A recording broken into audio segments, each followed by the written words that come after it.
Halo, selamat pagi semua anak-anak Ibu. Pagi, Bu. Pagi, Bu. Ibu. Anak Ibu. Pagi, Bu. Pagi, Bu. Pagi, Bu. Agak lama ya. Oke, nah sebelum kita memulai pelajaran, silahkan pimpin doa dulu yuk, Nak. Dustin dulu sayang yuk. Pimpin doanya. Teman-teman, sebelum kita mulai pelajaran kita pada hari ini, marilah kita berdoa menurut kepercayaan kita masing-masing. Doa dimulai.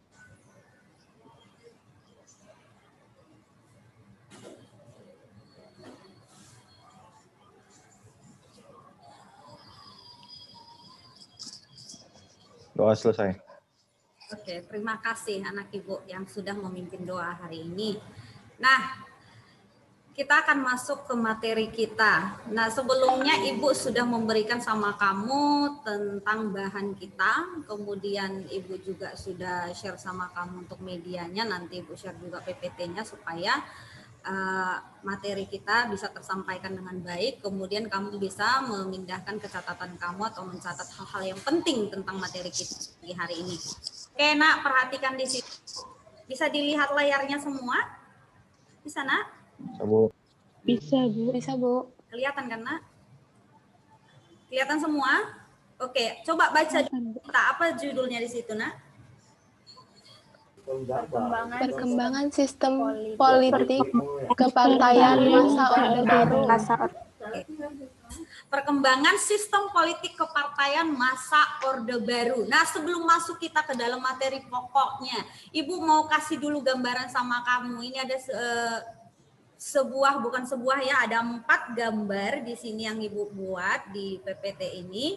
Maka dari gambar-gambar yang ada di PPT ini, Ibu mau minta pendapat kamu di antara kamu semua yang hadir pada saat ini. Ya, walaupun melalui virtual. Ibu mau tanya bagaimana tanggapanmu dengan gambar ini? Siapa yang bisa, Nak? Yuk. Siapa yang mau kasih pendapat deh tentang ini? Gambar yang Ibu tunjukkan sebagai awal kita memulai materi kita hari ini. Yuk. Ada yang bisa kasih tanggapan? Silakan memberi pendapat. Pendapat itu tidak ini, Nak, tidak dilarang sayang. Malah dijamin undang-undang loh memberikan pendapat. Yuk. Siapa yang bisa? Oke, Dustin bisa? Siapa yang bisa, Nak? Dapat poin loh, serius Ibu. Jadi setiap kamu menjawab pertanyaan yang Ibu berikan, Ibu akan menambahkan poin di kamu, Nak. Jadi ingat ini masuk sebagai Yosefin, Bu. Oke, apa, Nak? Yuk, silakan Yosefin. Yuk. Yosefin kenal gambar yang di bagian tengah itu, Bu? Yang di tengah, ini apa sayang? Itu ada 10 partai kan, Bu? Itu yang Yosefin udah cari di sumber-sumber, itu merupakan pemilu pertama, tepatnya tanggal 5 Juli 1971, di mana diikuti oleh 10 peserta parpol itu, yang ada pada gambar itu, Bu. Yaitu Partai Katolik, Syarikat Islam Indonesia, Nahdlatul Ulama, Muslimin Indonesia, Golkar, Partai Kristen Indonesia, Murba, PNI. Tepuk tangan dulu sama Yosefin. Berarti dia memang bekerja keras ini tadi malam sebelum belajar dia. Sebelum kita masuk hari ini udah tentang itu. Bagus, good. Oke, kemudian yang lain ada nggak lagi, Nak? Yuk, biar kita cepat masuk ke materi, jangan kelamaan kita nanti. Yuk. Ada lagi yang mau kasih pendapat dari gambar ini? Atau mungkin berpendapat yang lain? Bu. Saya, Bu. Oke, silakan sayang. Yuk.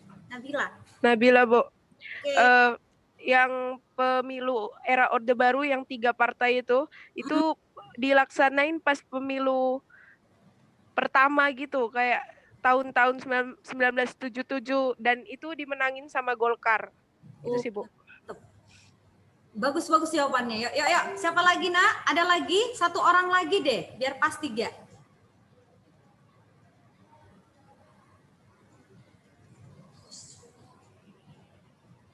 Ada lagi? 1 orang lagi? Tidak ada?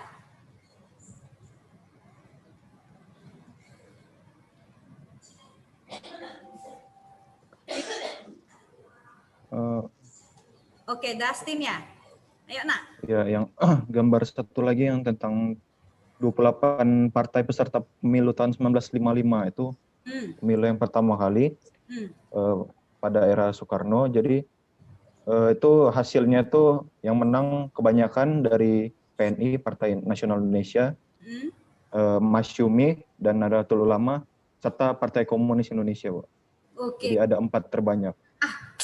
Luar biasa anak-anak saya nih. Kayaknya memang pemahaman tentang kepartaian ini cukup mengerti ya, karena memang sebelumnya juga kita sudah membahas tentang kepartaian di masa Orde Lama, yaitu di awal demokrasi liberal. Itu sudah kita bahas ketika pemilu pertama Burhanuddin 1955 yang ada di gambar kamu itu, di PPT kamu yang pertama gambar 1. Nah, di situ ada beberapa partai yang mengikuti pemilu pada masa 1955, kemudian pada tahun 1971 juga. Nah, ini tadi sudah dikemukakan oleh Yosefin, benar nak? Kemudian disederhanakan kembali di era Orde Baru. Nah, dari gambar-gambar ini bisa disimpulkan kronologis bagaimana kepartaian yang terjadi di masa Indonesia. Kemudian digambar di bawah, ternyata mereka sudah mengawali dengan kata kampanye. Nah, bukan kamu lihat di situ ada gambar-gambar slogan-slogan kepartaian, kemudian mereka itu kayak mengadakan demonstrasi seperti itu. Nah, ini seperti kampanye dari masa sekarang gitu. Sampai sekarang juga masih seperti ini kan gitu. Nah,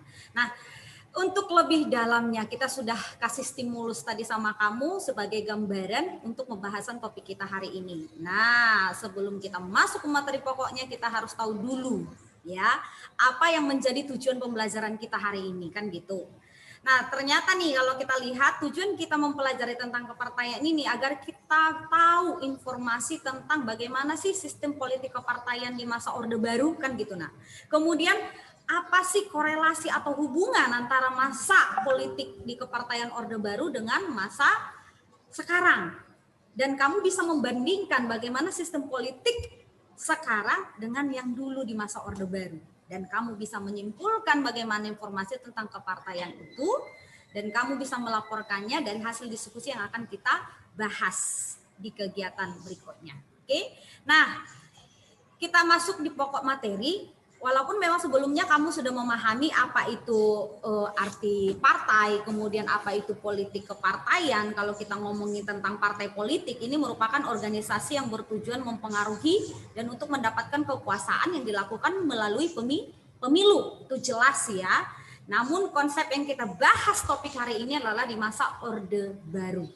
Nah, mengawali dalam kepartaian di masa Orde Baru itu ada di sini nakku, yaitu Soeharto. Pada masa itu sudah mendapatkan namanya sudah mengemban yang mas Super Semar. Nah, topik sebelumnya bahas itu dan mengeluarkan kebijakan. Yang pertama itu adalah kebijakan kepartaian komunis, kemudian menyatakan Partai Komunis Indonesia itu sebagai yang terlarang, kemudian beberapa di dalam kabinet juga dibersihkan pada saat itu dari gerakan 30 SPKI termasuk di badan menteri-menterinya sendiri. Itu dia yang dianggap terlibat di dalam G30 SPKI. Nah, itu dia. Kemudian kalau kita lihat dalam pelaksanaan pemilu pertama itu di tahun 71 ya nak, setelah di 1555 itu, di mana periode ini kalau kita perhatikan di apa kamu di layar kamu, nah lihat di situ nak, yang memenangkan yang terbanyak itu adalah Golkar seperti yang disebutkan teman kamu Yosefin yang pertama tadi nakku, ya paham ya. Kemudian berlangsung beberapa periode lagi nih kalau kita lihat dari 1977 kemudian 1982, 87, 92 dan diakhiri hingga 97. Sampailah di 98 apa yang terjadi di 98 nak? Siapa yang reformasi Bu masa kini? Benar sekali Nabila. Reformasi di mana pada saat itu Soeharto diapain sayang? Siapa yang tahu? Diturunkan sama mahasiswa dari pemerintahannya. Kasih anak, benar sekali anak-anak saya ini pintar-pintar semua ya. Oke, mantap nih. Nah kemudian penyederhanaan partai. Nah penyederhanaan partai yang dilakukan di masa Orde Baru itu ada beberapa partai yang di-mergernya jadi satu, dijadikan menjadi satu. Nah yaitu seperti P3, makanya tadi Yosefin siapa tadi nak si Nabila ya yang sebelumnya yang menjelaskan ada partai apa Bu yang 3 partai di masa Orde Baru itu siapa tadi yang ngomong nak? Iya Bu, saya Bu. Kan? Nah di situ kan bahwasanya partai-partai yang 3 ini ternyata itu adalah hasil dari penyederhanaan partai-partai yang sudah ada sebelumnya seperti P3. P3 itu ternyata bersumber dari NU, Parmusi, PSSI dan PERTI. Kemudian PDI juga gabungan dari PNI, Katolik, Murba, IPKI, dan Parkindo. Dan salah satunya lagi itu adalah golongan karya. Nah, Golkar inilah nanti yang kita hubungkan dengan topik yang ini, nak. Peran ganda dari dua fungsi ABRI. Ternyata kalau kita lihat di sini, peranan dari orang-orang yang bekerja di pemerintahan termasuk juga di TNI tergabung di dalam golongan karya. Itu kenapa mereka itu sangat kuat, nakku, di dalam kepartaian. Itu dia. Karena memang bagian dari mereka juga termasuk di dalamnya adalah pemerintahan. Makanya kalau kamu bilang tadi, Si Yosepin bilang ternyata yang menang mereka, Bu, gitu ya. Wajar sih, karena memang mendominasi di sini, nakku, golongan-golongan karya. Itu dia, yang PNS lah, yang semua yang bekerja di bidang pemerintahan. Ini sebelum dia amandemen. Kalau kita balikan ke sekarang, yang sesudah amandemen kan nggak dibolehin lagi, karena kalau dia yang bekerja dalam pemerintahan untuk ikut dalam partai politik. Nah, seperti sekarang kalau kamu lihat kan, maka kalau seorang tokoh-tokoh TNI atau tokoh-tokoh pemerintah, mereka itu harus mengundurkan diri dulu baru mencalon sebagai apa, nak? Sebagai perwakilan rakyat. Nggak boleh dia menjabat dua hal itu, nakku. Karena itu sangat bertentangan. Itulah yang menyimpang di masa Orde Baru. Nah, untuk lebih jelasnya, sudah bahan ajar Ibu sudah berikan, nanti ada video pembelajaran juga saya akan berikan sama kamu supaya kamu lebih paham lagi tentang materi kita. Maka kegiatan berikutnya yang akan kita lakukan adalah diskusi. Inilah yang Ibu berikan sama kamu LKPD yang sebelumnya sudah Ibu share sama kamu melalui WA Group. Nah, di sini ada gambar Ibu buat era Orde Baru itu yang 1, 2, 3, ada 3 partai. Kemudian masa sekarang. Kalau masa sekarang kamu lihat ada beberapa partai, itu tahun 2019 kemarin terakhir kita pemilu ya, nak, yaitu waktu memilih DPD, perwakilan rakyat ketika itu DPD, DPR, kemudian presiden ya. Itu dalam waktu 1 hari atau berapa hari kemarin, nak, yang 2019? Berapa hari, sayang? Ayo, yang pemilu terakhir kemarin 2019. 1 hari ya, nak. Oh, itulah hebatnya ya, pemecah rekor. Padahal kalau kita lihat pemilu sebelum-sebelumnya itu dibedain harinya ya, yaitu memilih DPD dulu, DPR, kemudian nanti presiden. Waktu kita pemilu 2014, tapi di 2019 itu sudah dijadikan jadi 1 hari. Maka tugas kamu mendiskusikan sama teman kamu, apa sih perbedaan pemilu antara era di Orde Baru kemudian dengan pemilu masa sekarang. Oke, paham ya, nak? Paham ya? Halo, dijawab. Bu. Oke. Nah, dari yang sudah kamu kerjakan dari hasil diskusi, Ibu share ada beberapa yang sudah mengirimkan hasil yang sudah didiskusikannya. Oke, Ibu cek dulu bentar, Ibu stop screen. Kemudian Ibu akan buka hasil dari diskusi bersama teman-teman kamu melalui WA. Ini sudah mengirim siapa tadi, nak? Ini kayaknya Ibu ada dapat 1, ini agak-agak, tapi keren nih. Oke, ini bisa nengok nggak, nak? Belum ya? Belum bisa lihat? Belum, Bu. Belum, Bu. Oke, nggak apa-apa. Ibu akan share sama kamu. Ini punya siapa? Oke. Oke, ini punya siapa, nak? Yosepin. Ya, dari kelompok siapa? Yosepin ya. Kelompok 4 Yosepin, Bu. Silahkan, nak. Bisa dijabarkan apa yang sudah didapat? Silahkan. Diwakilkan entah siapa atau ketuanya, yuk.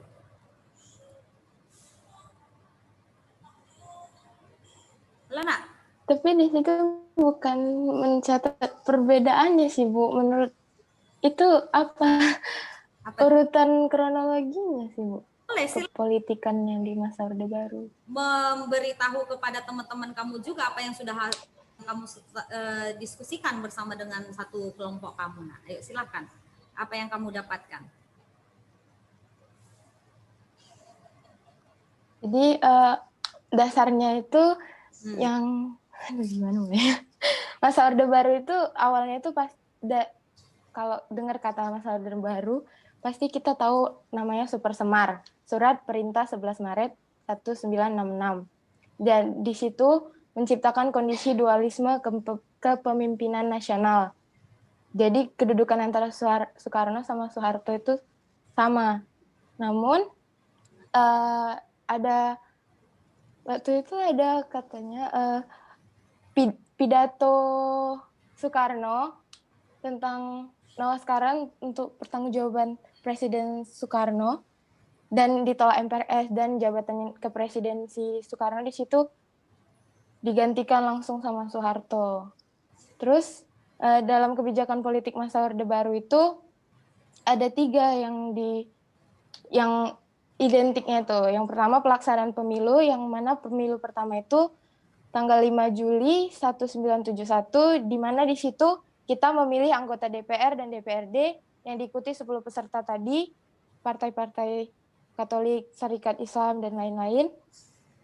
Dan selanjutnya setelah pemilu pertama yang tersebut berhasil dijalankan, pemilu pada masa Orde Baru terjadi selama 6 kali, yaitu tadi tahun 1971, 1977, 1982, 1987, dan 1992 dan 1997. Selain itu juga dalam kebijakan politik masa Orde Baru yang kedua itu ada penyederhanaan parpol. Pemerintahan Orde Baru itu melakukan penggabungan partai-partai itu yang diperas jadi 3 itu. Jadi 3 kekuatan politik era baru, yang mana Golkar yang pada saat itu sedang naik-naiknya, juga ada PDIP dan PPP. Masih itu sih, Bu. Terus kalau untuk yang dui fungsi ABRI itu, jadi fungsi ABRI itu selain menjaga pertahanan dan keamanan, mereka juga menjadi kekuatan sosial politik. Jadi akibatnya waktu masa Orde Baru itu, kedudukan si ABRI itu semakin dominan. Mereka banyak yang menjabat di pemerintahan, juga ada fraksi ABRI dalam DPR ya. Itu yang masuk dalam Golkar itu. Ya itu, Bu. Dari masa Orde Baru yang saya pendapat. Hebat nih. Tambah poin kayaknya dia ini nanti, Nak. Oke. Makanya bagus dia. Kemudian kelompok berikutnya yang bisa Ibu cek lagi di WA. Siapa kira-kira yang apa, Nak? Biar Ibu buka yang dari WA-nya. Yang mau mengungkapkan hasil diskusinya. Yang pertama mengirim sama Ibu lah ya. Yang pertama mengirim sama Ibu yang ini dia. Oke. Ibu share. Yang mana ini tadi satu? Ini kelompok 7 siapa, Nak? Kelompok Gita, Bu. Oke. Coba saya buka ininya, Zoom-nya. Kemudian saya share screen. Ini kayaknya. Oke, share. Bisa lihat, Nak? Bisa dilihat teman-teman ya? Bisa, Bu. Iya. Oke, silahkan, Nak. Ini kelompok siapa? Silahkan dikemukakan hasil yang sudah didiskusikan. Itu dari kelompok 2, Bu. Ya, silahkan, Nak. Kelompok Gauri. Jadi Orde Baru ini istilah yang digunakan untuk masa pemerintahan Soeharto pada tahun 1966 sampai 98. Dan reformasi itu artinya lebih merujuk kepada gerakan mahasiswa tahun 98 yang ingin menjatuhkan kekuasaan dari Presiden Soeharto atau era setelah Orde Baru. Nah, pada masa Orde Baru sendiri menggunakan landasan hukum Undang-Undang Nomor 15 Tahun 1969, sedangkan reformasi atau masa kini menggunakan Undang-Undang Nomor 3 Tahun 1999. Nah, di masa Orde Baru ini hanya ada 1 kali pemilu dalam pemilihan DPR dan DPRD. Dan anggota DPR yang tergabung dalam MPR lah yang berhak untuk memilih presiden dan wakilnya. Berbeda dengan masa reformasi yang melakukan sekitar 2-3 kali pemilu untuk memilih anggota legislatif, presiden, dan wakilnya setiap 5 tahun sekali. Ini artinya kalau masa reformasi itu pemilunya dilakukan secara langsung, sedangkan masa Orde Baru secara tidak langsung. Kemudian banyaknya terjadi pelanggaran pemilu pada masa Orde Baru itu untuk memastikan kemenangan dari Partai Golkar sendiri, yang merupakan partai dari Soeharto, seperti para pelajar yang dipaksa untuk memilih Golkar, bila tidak maka pelajar tersebut akan tidak naik kelas. Sedangkan pegawai negerinya dipecat apabila tidak memilih Partai Golkar.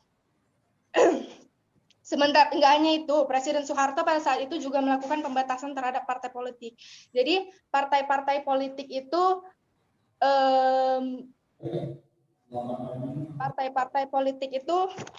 tunggu ya Bu.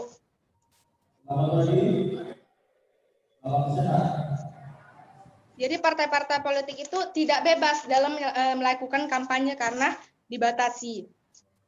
Yang seperti dibilang tadi ya, jadi hanya ada 3 partai, yaitu Partai Golkar, 3P, dan PDI. Sedangkan pada masa reformasi, pemerintah itu tidak membatasi pembentukan yang namanya partai. Hari ini membuat jumlah partai pemilu pada saat itu meningkat. Seperti pada tahun 1955, ada sebanyak 48 partai politik dengan Partai Demokrat sebagai pemenangnya. 24 partai politik pada tahun 2004 yang diraih oleh Golkar dengan suara tertinggi. Ada 2009 dengan 39 partai politik, dan Partai Demokrat kembali menjadi suara tertinggi, dan pemilu 2014 hanya diikuti 10 partai politik dengan PDIP menduduki suara tertinggi. Dan yang terakhir pada tahun 2019 kemarin ya, ada 14 partai politik dan PDIP kembali menempati posisi tertinggi. Akhirnya artinya pada masa reformasi terdapat kebebasan memilih sesuai dengan asasnya lubar ya, lubar jurdil, langsung, umum, bebas, jujur, adil. Sedangkan pada masa Orde Baru menganut asas jurdil atau jujur adil yang kita ketahui. Nah, pada masa Orde Baru penyelenggaraan pemilunya dilakukan adalah pemerintah melalui KPU, sedangkan pada masa reformasi juga melalui adalah pemerintah melalui KPU yang bebas, mandiri, yang terdiri dari seluruh partai politik peserta pemilu dan KPU yang bertanggung jawab.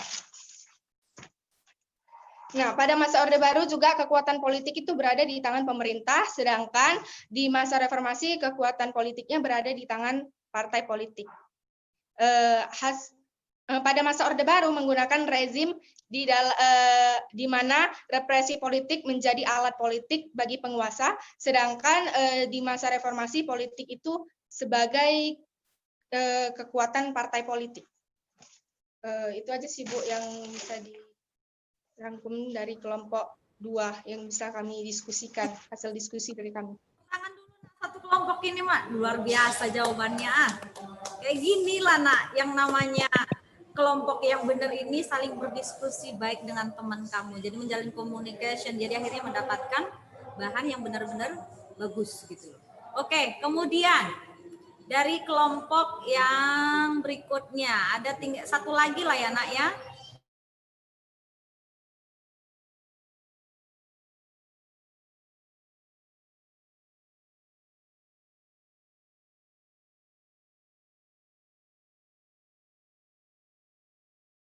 Ibu cari dulu yang sudah mengirimkan sama Ibu. Kira-kira punya siapa yang mau Ibu buka, Nak? Yuk.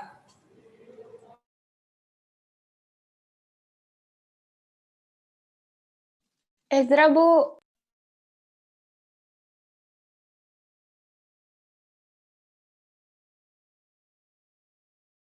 Yang Esra yang mana, Nak? Yang warna hijau? Yang kelompok 5, Bu.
Benar nak yang ini?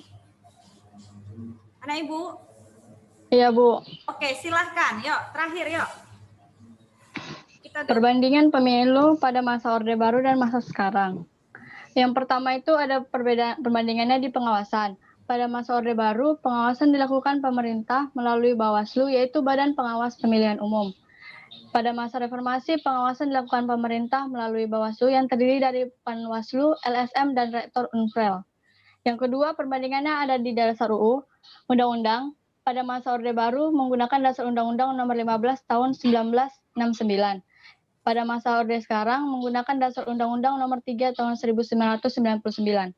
Yang ketiga, partai politik. Pada masa Orde Baru ada 3 partai politik yaitu PDI, P3, dan Golkar. Pada masa Orde sekarang ada 48 partai politik. Yang keempat, penyelenggara. Pada masa Orde Baru diselenggarakan oleh pemerintah melalui KPU. Pada masa Orde sekarang dilaksanakan oleh pemerintah lewat KPU dan diawasi semua orang atau lebih transparan. Yang kelima, asas pemilu. Pada masa Orde Baru terdapat asas pemilu luber, yaitu langsung, umum, bebas, dan rahasia. Yang pada masa Orde sekarang terdapat asas jujur dan adil. Yang keenam, jumlah pemilihan. Pada masa Orde Baru hanya sekali. Pada masa sekarang bisa dilakukan 2 atau 3 kali dalam pemilihan partai anggota legislatif dan presiden, serta wakilnya. Kekuatan politik pada masa Orde Baru berada di tangan pemerintah, sedangkan pada masa reformasi berada di tangan tiap partai politik. Pada masa Orde Baru terdapat paksaan untuk memilih Golkar, sedangkan pada masa sekarang rakyat dibebaskan untuk memilih secara bebas. Udah itu aja, Bu. Oke, terima kasih nak atas ininya nak. Ayo tepuk tangan dulu untuk semuanya. Oke, dari semua hal kita diskusikan hari ini, kita bisa melihat bagaimana antusias kamu. Ternyata kamu bisa membandingkan antara pemilu di tahun di masa Orde Baru dengan di masa sekarang ini. Itu dia ya nak. Kemudian bisa kita lihat lagi bagaimana perbandingan antara perpolitikan atau kepartaian dulunya, itu bisa kita tarik kesimpulan itu di masa Orde Baru kekuatan politik pada masa itu berada di tangan penguasa, sedangkan kalau di masa sekarang itu menggunakan asas langsung, umum, bebas, jujur, dan adil. Itu yang dikasih tahu teman kamu tadi, yaitu luber jurdil katanya ya, karena kemudian yang kedua, rejim yang berkuasa pada saat itu ada Soeharto yang bersikeras supaya partainya atau Golkar yang menang selalu kan gitu. Nah, sedangkan kalau kita lihat di masa sekarang itu penyelenggaraan pemilu itu oleh pemerintahan lewat Komisi Pemilihan Umum. Itu dia. Ini Ibu simpulkan loh. Jadi dengarkan Ibu baik-baik, simak. Nah, kemudian kekerasan terjadi ini di masa Orde Baru yaitu aparat pemerintah terhadap rakyat pada masa itu. Tapi kalau sekarang dilakukan secara bebas dan mandiri. Makanya kalau kamu lihat sekarang ini kampanye sampai di poster-posternya, kemudian spanduk-spanduknya dilengketin di mana-mana ya kan. Oke, kemudian ada di masa Orde Baru politik kekerasan menjadi isu utama pada masa itu. Namun kalau sekarang kita lihat pengawasan pemilu oleh pemerintah melalui Panwaslu. Ada Panwaslu kan? Nah, itu kalau yang sekarang kita lihat itu terdiri dari lembaga pengawasan pemilu kalau kamu perhatiin. Oke, kemudian politik kekerasan menjadi isu utama tadi udah. Kemudian di partai Orde Baru di masa Orde Baru tadi hanya 3 partai yang boleh pada saat itu untuk dipilih, yaitu P3, PDI, dan Golkar. Sedangkan kalau sekarang itu ada partai. Makanya kalau kamu lihat layar kamu ini ada 14 kan di pemilu 2019 kemarin paham ya? Berarti bisa disimpulkan itulah dia hasil dari yang kita sudah pelajari hari ini tentang kepartaian, politik kepartaian di masa Orde Baru. Itu dia ya. Nah, sampai di sini minggu depan kita bisa lanjutkan materi kita untuk bagaimana pembangunan di masa Orde Baru. Jadi bersiap-siaplah kita membahasnya. Kemudian tetap ingat protokol kesehatan kita ya ya. Nah, tapi sebelum kemari, Ibu lupa nanti memberikan sama kamu untuk tugas mandiri kamu ya. Nanti dikerjakan di LKPD yang Ibu sudah share. Kemudian ada evaluasi nanti di Edmodo, itu kerjakan hanya 10 soal, silahkan. Ya, sesuai dengan materi kita hari ini. Oke, ya. Nah, tetap waspada mengingat pandemi sekarang ini ya. Tetap jaga kesehatan, makan yang bergizi. Itu dia nak solusinya, nggak usah keluar kemana-mana. Kalau kita masih bisa di rumah saja lah gitu loh. Hindari keramaian. Itu dia untuk mengurangi mengurangi penyebaran COVID ini nak. Biar selesai, biar kita ketemu juga. Kan udah kangen semua kan nak. Saya juga kangen sekali sama kalian banget. Oke, nah biar semangat lagi belajarnya, Ibu kangen loh kata yang ini nak. Jas merah. Jangan sekali-kali lupakan sejarah. Jadi kalau Ibu bilang jas merah, semangat ya bilangnya ya nak ya. Oke, Ibu ulangi. Jas merah. Jangan Jangan sekali-sekali sekali-sekali melupakan sejarah. melupakan sejarah. Gak semangat, kurang ini. Momen. Jangan sekali lupakan sejarah. Oke, jas merah. Jangan Jangan sekali-sekali melupakan sejarah. sejarah. Iya. Jangan sekali-sekali melupakan sejarah. Ya, mantep. Jadi ingat ya jas merah ini nak. Nah ini pernah dulu ada yang nanya ini sama saya jas merah. Kan oleh Soekarno ketika memperingati hari ulang tahun RI pada saat itu nak tahun 1966, mengingat pada polemik pada saat itu antara PKI ya dulu. Jadi perkembangan PKI pada masa itu, Partai Komunis Indonesia, itu dia. Nah itu aja sekilas tentang pengetahuan kita. Dan ini the next-nya kerjakan yang sudah Ibu sampaikan, kemudian bahan aja dulu sudah Ibu share semua di WAG, kemudian nanti evaluasinya dikerjakan di Edmodo. Nah sampai sekian dan terima kasih untuk semuanya yang sudah bekerja keras hari ini dengan kelompoknya juga. Nilai kamu sudah Ibu kumpulkan semua. Oke, nah untuk mengakhirinya, tadi yang paling bersemangat itu memberikan, menjabarkan semua hasil diskusinya itu adalah Gauri. Silakan dulu Gauri, tutup apanya nak pembelajaran kita hari ini, silakan. Oke, sekian pembelajaran kita pada hari ini. Lebih kurangnya mohon maaf bila ada kesalahan kata-kata. Terima kasih. Pimpin doa nak. Sama-sama. Pimpin Ya, Bu. penutup yuk.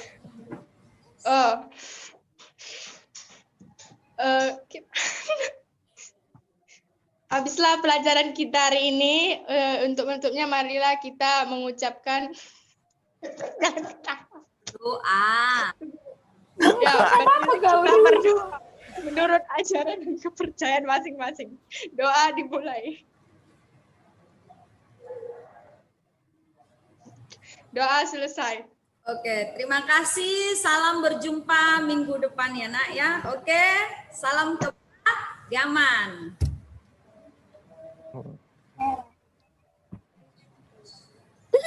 Selamat Hari Sumpah Pemuda, Ibu.